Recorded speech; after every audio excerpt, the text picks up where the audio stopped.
It is routine for us. We will see, sort of the surge for Thanksgiving. The Bangor International Airport has been preparing for an influx of holiday travelers taking to the skies this week, along with the stormy weather making its way along the East Coast. I mean, we were all a little nervous earlier in the week. We saw that there was some weather coming, and there's still an East Coast storm that we're still seeing some of the effects of.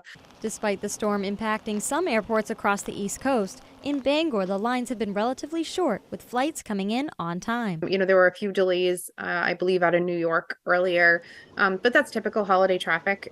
Those airports are much busier, and their weather hit this storm just hit at a different time. So I haven't really seen too much of an impact. And for us, we haven't really seen anything at all. However, on the roads, AAA is expecting millions packing up to get their loved ones. Holiday, we expected, say, 2.5 million New Englanders to travel on our roadways here in New England.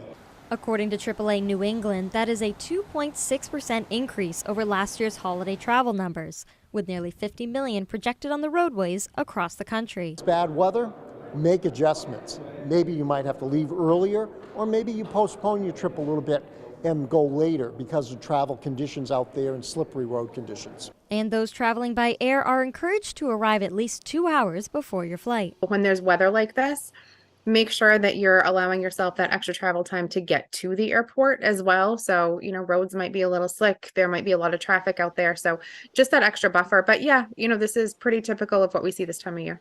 In Bangor, Grace Blanchard for ABC7 and Fox 22 News.